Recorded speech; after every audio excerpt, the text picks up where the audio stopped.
The Italian Air Force is often credited with being far inferior in numbers and overall flight performance to the Allies. However, in 1943 they managed to put into service 3 excellent and modern fighters. These were the Fiat G.55, Macchi C.205, and the Reggiane Re.2005. However, these were introduced too late and in too few numbers to have any meaningful impact on the overall situation for the Italians. This was especially the case with the RE-2005, nicknamed Sagittario, which showed promising performance, but less than 50 were built by the time of the Italian Armistice. By 1941, the Italian Air Force was in a chaotic state. Their fighters were in many regards lagging, well behind Allied ones. One of the greatest problems that the Italian aircraft designers and manufacturers were facing was the lack of sufficiently powerful engines. In 1938, the development of a 12,200 horsepower Fiat A38 engine began, but many problems were encountered and the engine could not be produced in time nor in any great numbers. In the hope of resolving this issue, the Italians turned to their German ally for help, and in the process acquired a license for the production of a few different engines. In 1941, the Italian Air Force initiated the development of a more modern fighter aircraft, with the Reggiane aircraft manufacturer responding with its RE-2005. The Reggiane engineers decided to approach the development of this new fighter from as simple of an angle as possible. They reused elements from their previous designs and improved on them. The RE-2005 was designed as a single-engined, low-wing, all-metal fighter plane, with the fuselage being made from a reinforced sheet metal construction covered with aluminum alloy skin. The fuselage around the cockpit was additionally strengthened in case of a crash landing. To speed up and ease production, the wings were made of one semi-elliptical piece using light alloy materials. They consisted of 3 double T-shaped spars connected with sheet metal ribs, and the split flaps made of metal were extended to the under fuselage. The landing gear consisted of 2 outward retracting wheels which were operated hydraulically. The rear tail wheel retracted into the fuselage and was enclosed by 2 small metal doors, and could also be steered by the pilot if needed. The RE-2005 was meant to be powered by a 1,475 horsepower DB605A engine, powering a 3-bladed and mechanically controlled metal propeller. The total fuel load was 580 liters, or 154 gallons, stored in 4 fuel tanks placed in the wings. Access to the fuel tanks was done by removing metal plate panels held in place by screws, and 3 additional external fuel tanks could be added if needed. The armament consisted of one 2-centimeter or 0.78-inch MG151 cannon firing through the propeller center, and 2 12.7mm or 0.45-inch Breda Safat machine guns placed on the front fuselage. Depending on the availability, 2 cannons or heavy machine guns could be mounted in the wings. The maximum bomb load was 800 kilograms, or 1,760 pounds. Construction of the wooden fuselage mock-up was completed by the end of October of 1941, and the wings were completed by early November of 1941. Preparation for the construction of 2 working prototypes began soon after. However, there were delays due to the promised German DB605 engine, which was delayed due to the deteriorating war situation in Italy. The Reggiane engineers feared that all the available engines would be given to their competitors. But despite these setbacks, the work on an operational prototype continued. Once the first prototype was completed, it made its maiden flight in May of 1942. For the main test, pilot Major Tullio De Pronto was hired by Reggiane. This flight lasted around 5 minutes without any problems. The following day, Major De Pronto made another flight with the prototype. At first, everything was fine, but then the landing gear mechanism on the right leg broke down, which forced the pilot to make an emergency landing. The prototype was damaged, but was repaired, and the flight tests continued during the summer of 1942. By this time, over 6 hours of flight were achieved. In late July, the plane was transported transported to the Guidonia test center for further testing. There, during the dive testing, a maximum speed of some 900 kilometers per hour, or 560 miles per hour, was achieved. But there were again problems with the landing gear and with the cockpit design. In September, the flight tests continued, with many pilots having the opportunity to fly on the RE-2005 prototype.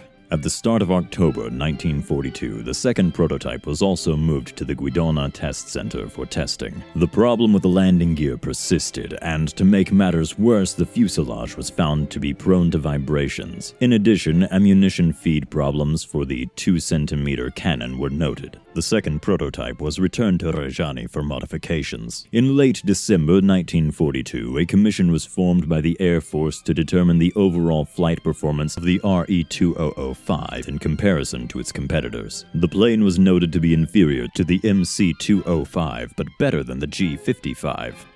While the final decision was not made clear, the development of the RE-2005 continued. The next step in testing was the addition of bomb loads. During these tests, no major problem was recorded, but the takeoff run was increased by some 200 meters, or 657 feet, due to the extra weight. During one test flight, the bomb release mechanism failed, and the bomb remained stuck to the plane. The pilot was forced to land with the bomb, but luckily it did not explode, and the landing was successful. In January 1942, Italian Air Force officials decided to adopt the Macchi C.202, C.205, and the Fiat G.55 for mass production. The fate of the RE-2005 was, for some time, uncertain. Only in August of 1942 did Reggiane receive orders to prepare machine tooling for the possible production of the RE-2005. In October, Reggiane petitioned for the production of 16 pre-production RE-2005 aircraft, which was accepted. However, this order would be put on hold. For some time, there were fierce discussions between Reggiane and the Italian Air Force, with even dictator Benito Mussolini getting involved in this discussion. Eventually, Reggiane managed to obtain a production order for 100 RE-2005 aircraft in January 1943. This order would be increased to 600 aircraft with a monthly production of 70.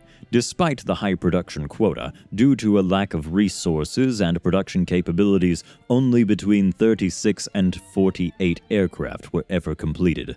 Interestingly, there were attempts to sell the RE-2005 to Sweden, but nothing came from this.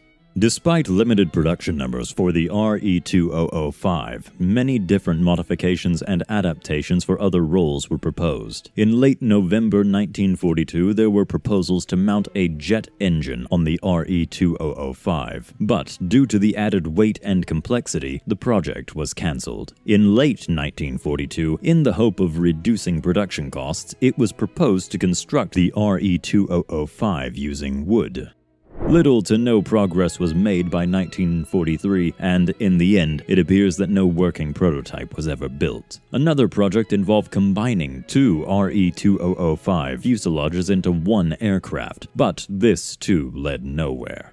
In March of 1943, the Italians managed to obtain a number of German 1750 horsepower DB603 engines. Immediately, there were plans to equip the existing fighter designs with this engine, including the RE-2005. In May of 1943, the Italian Air Force ordered Reggiane to construct two new prototypes equipped with this engine. By the time the Italians surrendered, only one incomplete prototype was built. After the Germans captured the Reggiane factory, they continued work on the RE-2006 by using some components taken from the RE-2005. The work on it was never finished, and it was captured by the Allies, who showed no interest in it, and the incomplete RE-2006 was scrapped in April 1946. The first unit to be supplied with the RE-2005 was the 362nd Squadron, which was part of the 22nd Group in early 1943. In April of 1943, a group of 20 Italian fighters attacked an Allied bomber formation and managed to shoot down 2 bombers, with 1 kill being credited to an RE-2005. From the 10th to the 28th of April, the few RE-2005s managed to shoot down 5 Allied bombers, at the loss of one fighter. From May to June, there were several more flights, but without any success. The strong armament of 3 cannons was somewhat of a novel experience for many Italian pilots, such as Lieutenant Giorgio Bertolazzo, who later wrote, "It was a terrific experience. Such was the recoil that I had the impression that the entire aircraft slowed down." In early July of 1943, the 362nd Squadron, with around 8 RE-2005s, was relocated to Sicily in a desperate attempt to stop the Allied landings. In the following days, the RE-2005 managed to shoot down several British Spitfires with the loss of a few aircraft. With the inevitable Axis defeat in Sicily, the RE-2005 crews were moved to Italy. Other units, such as the 369th Squadron, also received the RE-2005, albeit in limited numbers. By early September, due to the Italian surrender, all available RE-2005s stationed in Naples were destroyed by their crews. During its brief operational service life, the RE-2005s were credited with shooting down some 24 aircraft. Around 17 more were labeled as possible kills, and between 8 to 13 enemy aircraft were reported to be damaged. The Italians lost 12 RE-2005 in combat, with the deaths of 3 pilots and 4 more wounded. After the Italian defeat, the Germans rushed to capture any available military equipment and factories they could find. This included the Reggiane factory, along with all surviving RE-2005s. Once in German hands, 8 aircraft were completed. It appears that the Germans were impressed with this fighter, as it was pressed into service. The actual use of the RE-2005 by the Germans is not clear on the sources. It appears that at least 2 aircraft were sent to Germany for evaluation. Some authors suggest that these were used to defend Berlin up to the war's end. Others mention that they even saw combat on the Eastern Front. How true these claims are is not clear, but a lack of spare parts would have certainly limited their combat readiness. By the end of July, 5 RE-2005s were still operational and used by the Germans. While their final fate is unknown, they were likely lost by the end of 1944. The short-lived National Republican Air Force operated at least 2 RE-2005 aircraft. It is highly unlikely that they ever saw any operational use. This concludes our look at the RE-2005. What do you think about this phenomenal but late Italian fighter? Let us know in the comments. If you like what we do and want to see more, remember to subscribe so you don't miss a single video. Also, don't forget to take a look at our extensive collection of articles on our website, plain-encyclopedia.com. Thank you.